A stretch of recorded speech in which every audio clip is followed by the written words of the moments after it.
Hello friends, Clage back with another video, and after way too long, I am finally doing the much requested guide on Anji's co-loop combos. Co-loops are by far his most consistently damaging combo. Co scales incredibly well. When you get these kind of big starters and are able to do co-loops, this is how you cash out maximum damage with Anji. And so you can kind of think of this guide as an update to my original counter hit guide, because while not all of those confirms in that original guide can be recreated into co-loops, the vast majority can. And co-loops do so much more damage than anything involving like multiple Fujin into Reen with stand kick, that kind of thing, that it is very much worth your time to learn how to consistently implement these combos in your play, because you can literally gain 40 to 80 damage over a standard like Fujin loop style combo that where you just keep them on the ground and bounce, stand kick, refujin, that kind of thing. So this is very much worth your time. What I want to mention before we get started explaining how to do these and how to set them up consistently is that co-loops are very fluid style combos. They're going to require a lot of practice, and it's not necessarily because they're super difficult to execute or anything like that, but they are combos that require you to have a good feel for how they work and have a good eye for distances based on setting up juggles, wall bounces, and proximity to the corner. So these are the kind of combos where the more you experiment with them and the more you do them, the more natural they're going to feel very quickly. Because of that, this is not going to be an exhaustive guide. This is not going to show you every potential way and every type of co-loop you can set up, because when you start factoring in things like stray counter hits in the air or using Roman cancel to launch people, there's tons and tons of ways to set up co-loops. So this is much more meant to set up really common starters that you can turn into co-loops and give solid visual examples for people to reference while they're learning these combos. Because once you understand how co-loops work and what you're trying to accomplish to make these combos happen, you won't need this guide. Like, you won't need to come back and constantly reference this every time. It'll start making a lot of sense. But having this visual aid while you're learning and trying to get these combos down, as well as some of the explanation on the more nuanced stuff that's not easy to see when you're just watching a combo video, should help a lot. So I'm going to do my best to make this super clear and try and show examples of common starters and how to turn them into a co-loop. I'm not going to say that every single one of these loops I show you is absolute maximum squeezing the last point of damage possible. What they are meant to do is get big damage with consistency attached to hitting these combos. And what I look for when I'm doing co-loops in matches is a few key things. One, it's making sure I get at least 2 co's in the combo, because, well, it's not really a loop if you don't do the move at least more than once. 2, I want to always have the option to choose whether or not I want to end with a wall stick and thus a wall break, or if I want to end the combo and set up Oki, which the nice thing about co-loops, both those options are always on the table if you do them correctly. You can always set up both.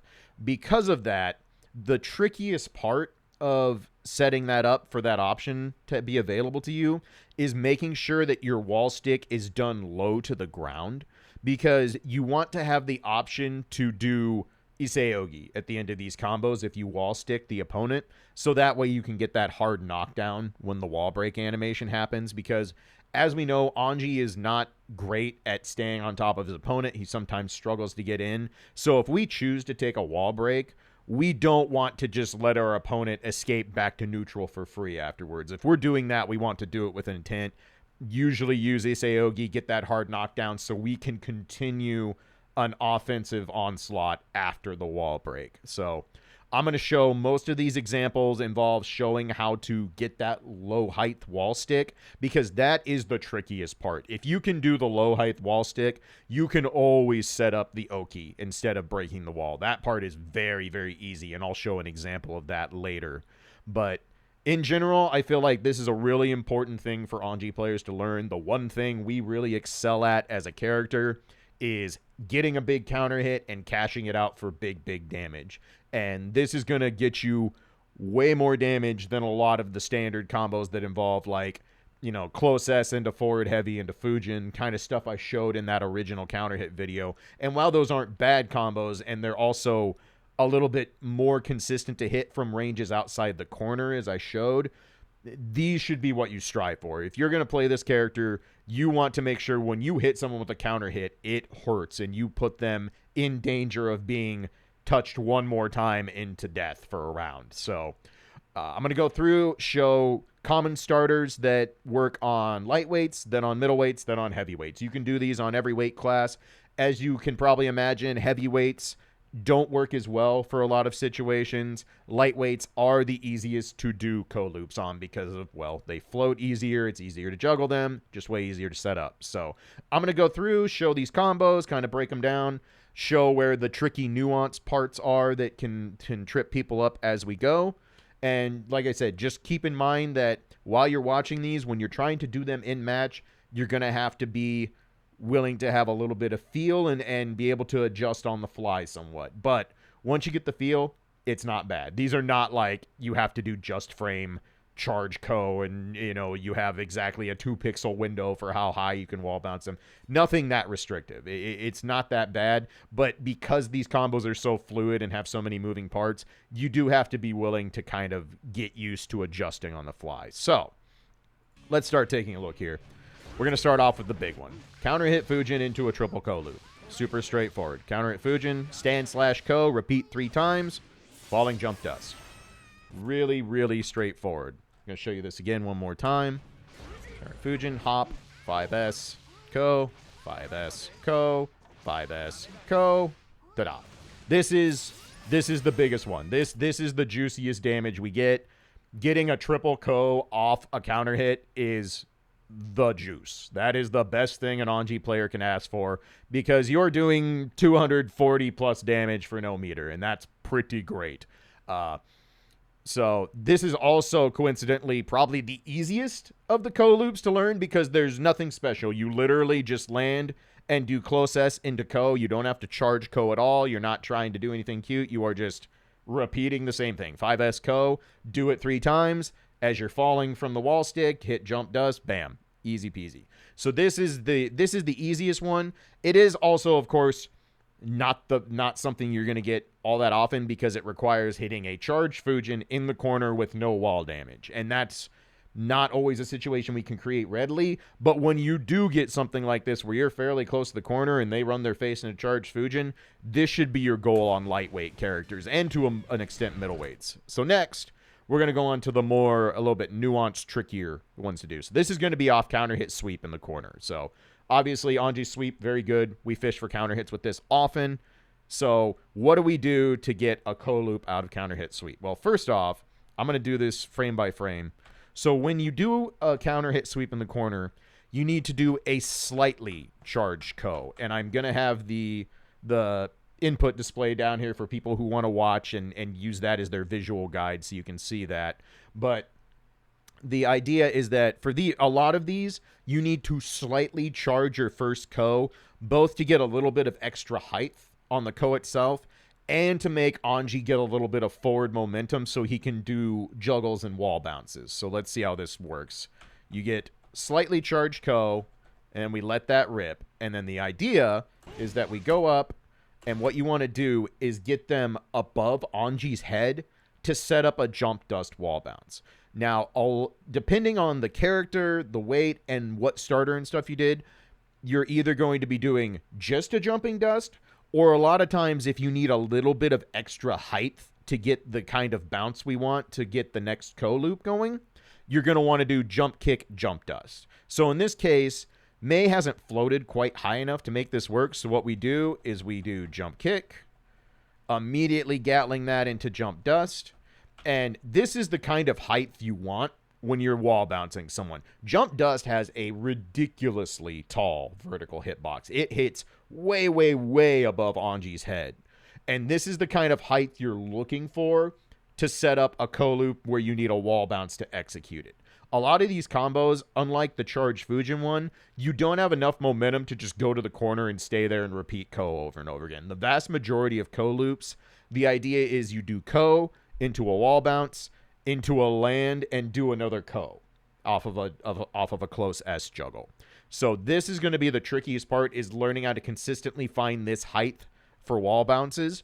And again, sometimes you'll need the jump kick, sometimes you won't, and I'll show you both kind of combos. But in this case, we wall bounce, Ko, and then on lightweight characters, what I like to do is, because you don't get pushed as far forward and because of the nature of their hitboxes, I like to do this where after the second Ko, I do falling jump S, and then as I land, I do stand kick, and that'll give us our wall stick. And this is that perfect height that I was talking about. We can either just do Fujin and break the wall, or we can do Issei Ogi, break the wall with a hard knockdown. So we do that, wall break, cut off. Pretty straightforward, right? So let's go back a little bit so you can see that all play out in real time. So sweep, slight charge, jump kick, jump dust, 5S, Ko, land jump S, land stand kick, Fujin. So that's your sweep starter in the corner. Like I said, the trickiest part about this and most of these combos is going to be knowing how much you need to do on that first charge, on the first Ko, and then getting that proper height for the wall bounce. Once you get those down, these will start flowing very well, and you'll get a good feel for them. So if you are consistently getting that wall bounce and are able to juggle with a close S afterwards, the hard part's over. Like, you've done the hard part of the homework.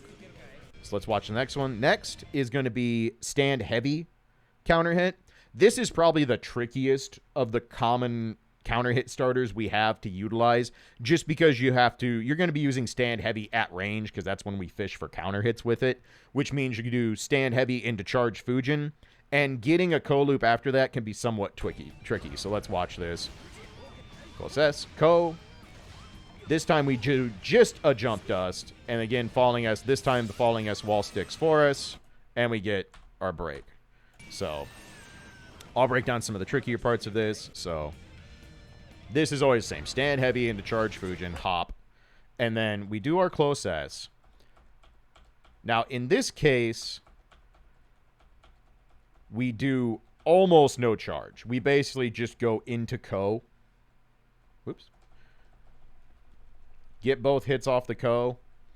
And because of what we launched with, since we launched with a charge Fujin, Mei is going to innately bounce higher after this Ko. So in this case, if we try to jump kick here, it's going to whiff. There's no need. She's already high enough. We can just go straight into jump dust. And you see kind of that good, almost a full character height above Anji. Ideally, you're looking to hit the character on the upper third of the umbrella of jump dust. That's kind of the visual cue you're looking for. So we get that. The wall bounce happens. Mei follows us down as soon as we land. 5S.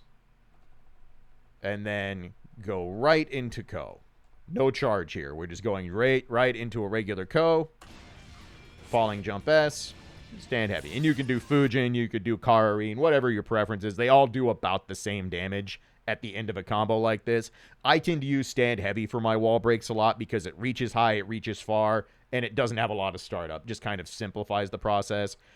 Maybe I'm coughing up 1 or 2 points of damage, but again, consistency is what I look for in these kind of combos. So next starter, close S. If you get a close S starter and you're near the corner, pretty straightforward. You go into crouching heavy, and then same song and dance. Jump dust, falling S, bam, break the wall.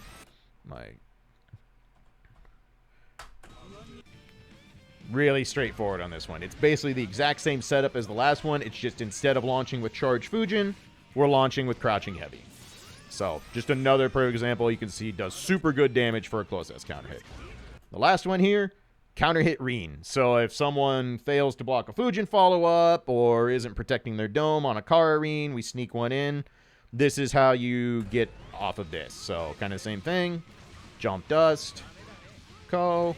In this case, because Mei floats so low and we're so close to her, we can just do jump dust for the wall stick. We don't have to do jump S, which gets us a little bit of extra damage. You'll also notice that Reen is actually one of the worst starters in terms of damage. We're still getting over 50% for this, but Reen is notably more prorated than the other starters. So just keep that in mind, like, when we're using our extremely slow overhead that's minus 15 on block because reasons. The reward is actually the weaker of the counter hits we have available to us.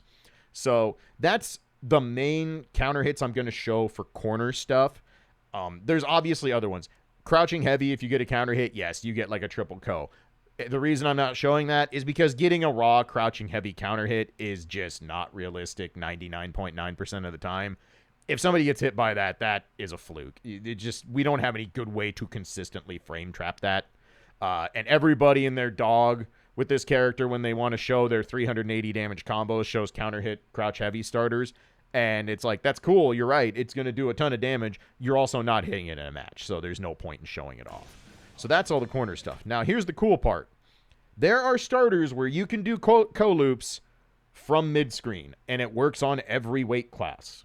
So this is the important part. Now, most counter hit starters mid-screen are not going to work. You're not going to be able to do stand heavy. You're not going to be able to do sweep. You're not going to be able to do close S and stuff and get big co-loops from counter hit mid-screen. But what does work is charge Fujin and Reen. So in this case, charge Fujin. We do a slight dash forward, create the same situation, get our wall bounce, and it's almost identical to the last combo. I'll pause here to show kind of the tricky part. So after the hop, you want to do just a tiny, tiny dash here. Not much. Because if you dash too far, you will actually cross under May and go the wrong way. So we dash, close S.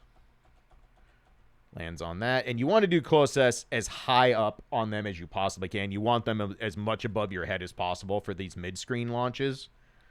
And then a slight charge co here. This is another one of those where you do have to charge slightly. It's almost never a full charge on these situations. There are situations where you do need to full charge in some of these, but that's mostly on middle and heavyweights. We'll get to that in a minute. But from there, same thing. Jump dust when they're above our head. Wall stick. She's low enough if we want to. We could have Ace Aogi, but we don't need to. Ta-da. Very straightforward. Same exact thing off of Reen. Dash, S, slightly charge co, wall bounce, co. In this case, she was further away because of how Reen works. We don't get as much forward momentum with this, so I opt for jump S because it has a longer horizontal range than jump D, but accomplishes the exact same thing. We get to land, stand heavy, break the wall. So those are all your lightweight, basic starters. And as you can see, once you get that wall bounce part done, you're gold. You'll be able to do these consistently once you figure out the spacing for the wall bounce. That is the tricky part. So hopefully this is kind of highlighting the general formula for how you create these. So now we're going to move on to lightweights. Middleweights. I'm using Kai. Most of the characters that you expect are midweights. You know, a lot of the characters in the game fall into this class. A ton of characters are midweight. So in this case, we're going to start with counter hit Fujin again. Same thing. Slash co, slash co, slash co, wall break, jump dust. Super easy. Enjoy your 260 damage. Feels great. Sweep. Same thing. We do a slightly charged co into the wall stick. And in this case, we need to alter our wall bounce because of how Kai works. I'm going to highlight the slight charge on co again here so you can see it. So sweep. And you'll see spin a decent amount. This is not a full charge co, but it is a charge. Then we go in. Whoops, my bad. Go up. And because, again, we don't get that much height because this was off a sweep starter, we go ahead and use jump kick, get that little bit of extra height on the juggle, Gatling into jump dust, and there's that nice, Kai's feet are on the upper third of the umbrella. That's a good visual indicator right there that goes, okay, we have enough height to execute our combo. Wall bounce, 5S. And in this case, we do slightly charged co again. On most middleweight classes, you're pretty much going to consistently be doing a slight charge on your Ko's. And again, there'll be times where the more you do these combos, you'll get a feel for where you juggled, and you'll be able to go, oh, I don't really need to charge Ko here, or I need to do a slight extra charge on Ko to get the right juggle height. We go into it, and again, in this case, because of the way Kai is falling and because of his weight, the best way to do this off sweep, because sweep is the lowest to the ground option we have to start these, so we have much less juggle height to work with. In this case, just jump kick, jump dust works, and he is still way low enough here that if we do Isaogi, it's going to work because of the increased hitbox on Isaogi.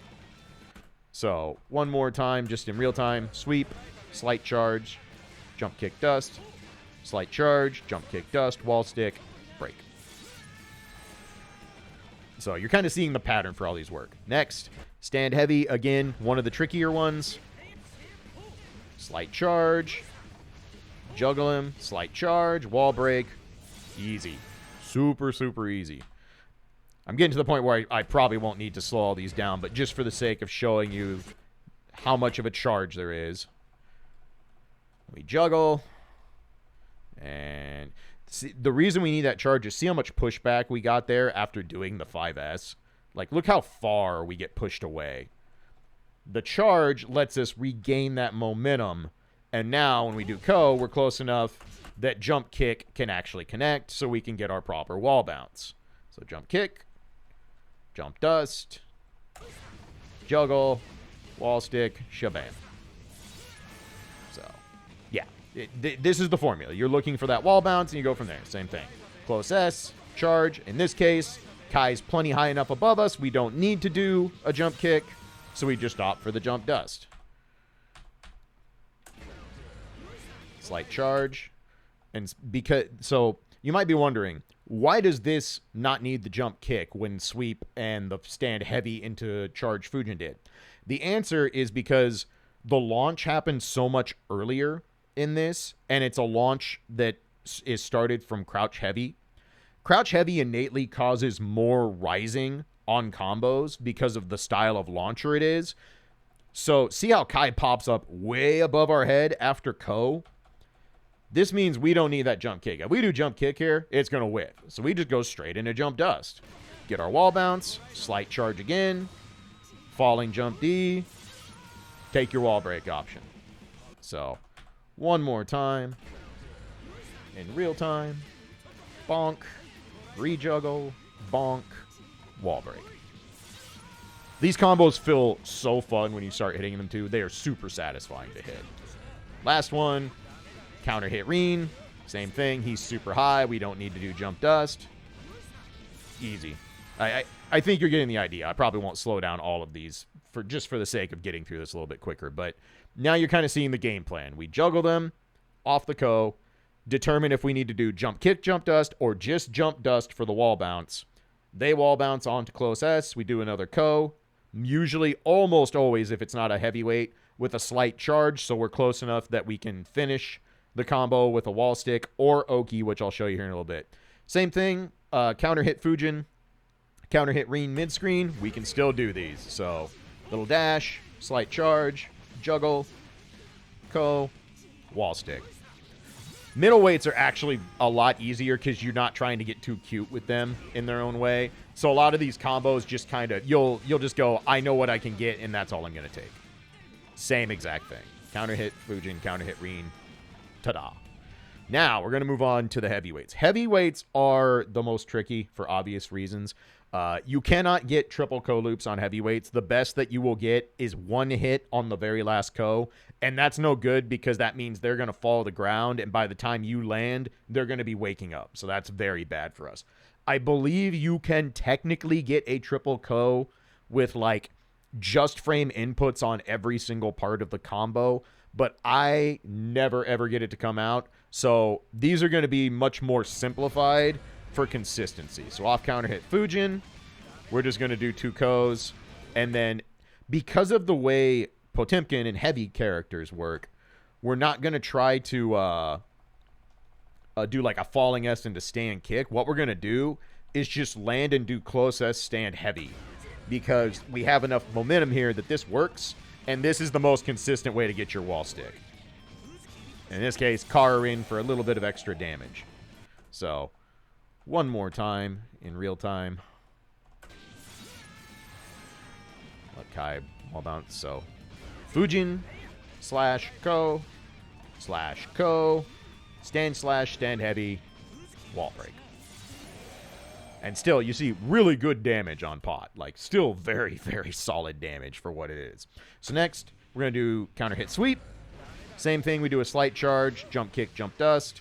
This is the big difference on this one is rather than try and go immediately into Ko, because of the weight class, what we want to do instead is close S, crouching heavy into an immediate Ko. We do not charge this, if I remember right. Is this the one we don't charge? Guess we'll find out. Yeah, slight charge. My bad. Slight charge Ko to get your momentum. And then jump dust falls. We break the wall. One more time for the real-time experience. Jump kick, jump dust. Crouch. Very slight charge. There's a combo later where we don't charge. So I was crossing myself up on that. When you record like 30 combos and put them into a one big rendered video, you kind of forget each individual step. This is stuff that'll make more, again, like, that's kind of the unique part of these combos. They're so fluid and there's so many ways to adjust the juggle height and the aspects of them that the more you do it, the better you'll get at adjusting on the fly and being fluid with these combos. On heavyweights, stand heavy counter hit will not lead into a Ko loop. We just don't get enough height to do it. They fall too fast and we can't get anything. So instead, moving on to close S into crouch heavy, jump dust. This time, because of how the juggle works, we alter our route again slightly. Heavyweights are annoying like this because more often than not, you have to adjust your route based on your starter, and it can be kind of hard to remember all those. So again, just play around with whatever gets you consistency on these. Heavyweights are by far the most difficult to consistently Ko loop, but we do this. Again, because of the stand heavy or crouching heavy being the launch, we get that big boost on the juggle up top. So we go straight into jump dust. And then in this case, we're going to land close S into an immediate Ko. This one is no charge. We're just going. See how there is no spin or anything behind that? Then we get that. Fall jump dust. And then we have our wall break option. Super straightforward. One more time for that real-time experience. Bam. Juggle. Easy. Well, once you do these a few times, you'll be like, why wasn't I doing this before? These flow really well. It will definitely flow well once you get going. And last one, counter hit Reen in the corner. Goes. Falling jump dust. Ta-da. Again, our least rewarding option, but still good to have in case you do hit it. The cool thing is, yes, even the heavyweights, we can still do mid-screen Ko loops too. So same thing, slight charge, jump dust, no charge, falling jump dust, shabam. If you get counter hit Fujin anywhere near the corner, you can get a Ko loop. If you're paying attention, you can get a Ko loop. That is the moral of the story. Reen, same thing. Because of the height, in this case, we opt to do close S, crouching heavy. Because Reen is just the most janky of the starters. And then instant Ko. And because this combo takes so much longer because of the way the wall bounces work, the Ko actually causes the wall break for us. So, now, here's the cool part, is you can actually get Ko loops without a counter hit. It has to be in the corner for the most part. You are very, very, very rarely going to be able to do a Ko loop without a counter hit unless you spin meter. Obviously, if you get like a sweep mid-screen and you do like, you know, up dash Roman cancel so they pop up in the air, that's a good way to create a Ko loop. That's the important thing to remember, is it's not just the starter, it's can you get your opponent directly above your head for a tippy top close S into Ko, or just going directly into Ko range. If you can do that, you can do a Ko loop. So in this case, we can actually do sweep without counter hit and still get a Ko loop. Still works. Show the tricky parts of this. So the trickiest part is comboing off the sweep, because obviously without counter hit, they don't get the big float and slow down. So you have to immediately go into a very slight charge Ko. You can see how little I spin here. It's the slightest of charges. But if you get that, you go in, jump kick, jump dust, Ko again, falling jump dust, break the wall. Hooray! Good stuff. We also can do this off a non-counter hit. Well, let's do the mid-weight. So same thing. Pretty much the exact same combo. Works on lightweights and mid-weights in the corner. Just got to charge that first Ko after the sweep. Now, we can also do this off charge Fujin without a counter hit. Slight charge. Slight charge. Ta-da. This is really good to know because if you get a charge Fujin that isn't counter hit, you can still cash out. And that's worth a lot. Jump kick, jump dust, slight charge.